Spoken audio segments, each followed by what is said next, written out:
Je suis rentré à l'ESCE en 88, sorti en 92 puisqu'on était la première promo en 4 ans. La 4e année était une année de spécialisation. J'ai fait finance. Je suis aussi un des anciens à avoir connu la rue Ampère, la rue emblématique de l'ESCE, une des dernières promos à être dans cet hôtel particulier dans le 17e. Maintenant, il y a pas mal de cursus, il y a pas mal d'accords entre écoles. C'est une des rares écoles venues à Paris, donc ça c'est plutôt bien.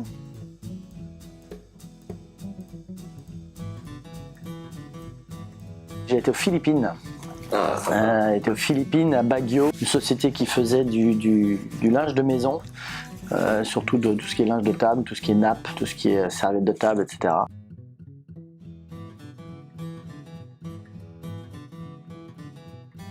Pas mal de choses, touché à pas mal de secteurs. À cet âge-là, on ne sait pas, je pense que la plupart d'entre nous, on ne sait pas vraiment dans quel secteur d'activité on veut travailler. Et donc voilà, toucher un petit peu à tout, faire un petit peu, mais il y a toujours eu cette connotation, on va dire, internationale, et qui caractérise un petit peu le SCE. Le SCE donne un peu de maturité quand même, parce qu'on passe 4 ans à un petit peu grandir, donc voilà, à se prendre quelques claques. Donc ça fait grandir, mais c'est surtout apprendre des réflexes. Voilà, quand il faut chercher une procédure pour aller pour exporter un produit dans un pays Y, on a vu en cours qu'il faut il faut contacter les PE, les chambres de commerce, un petit peu les organismes, etc. Donc c'est des réflexes qui, voilà, si on n'a pas fait l'école, on ne sait pas vraiment. L'école prépare plutôt pas mal, ça je l'ai vu après en rentrant chez LVMH, au poste de chef de zone export. Ça c'est un poste qui est complètement délaissé par beaucoup d'écoles. Plus de la maturité, des techniques, des réflexes qui font qu'après en entreprise on arrive à se débrouiller et à plutôt bien se débrouiller pour pas mal d'entre nous.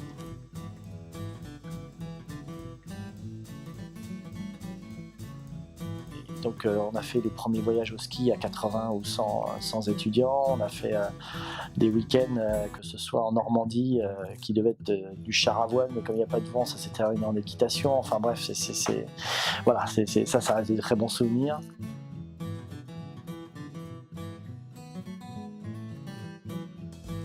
Il s'est fait un peu en 2 étapes.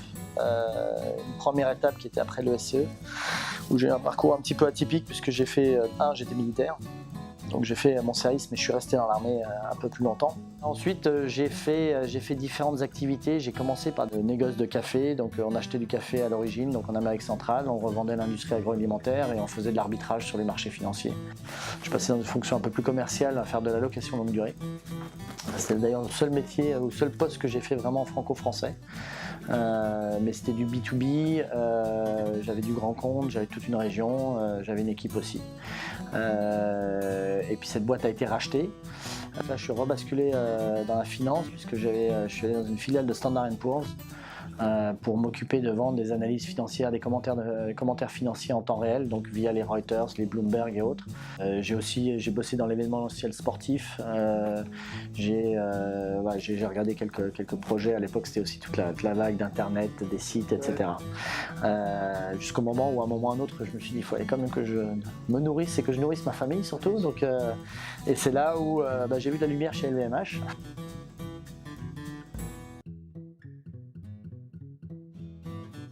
Travel Retail, on vend à des retailers, donc à des gens qui ont les concessions en aéroport.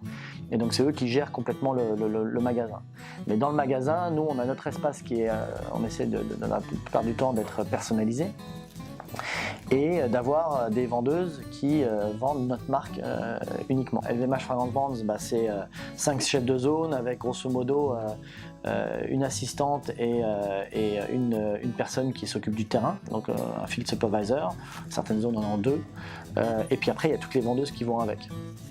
Donc c'est des petits pôles de 3-4 personnes, mais après avec les vendeuses qui sont en magasin.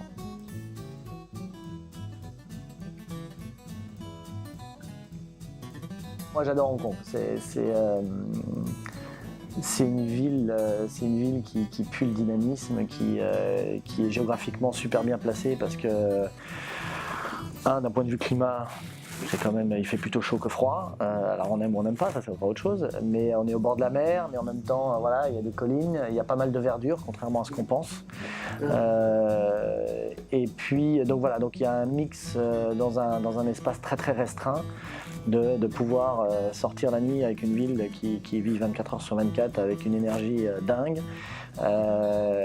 Avec la possibilité le lendemain de faire une plage et de faire une jonque ou de faire du tennis ou de faire d'aller courir en montagne ou de faire un hike ou de faire je ne sais quoi, et ça sans faire des heures et des heures de route ou donc voilà.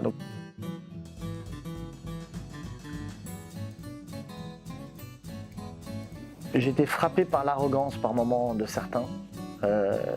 Et ça, moi, c'est pas dans ma nature.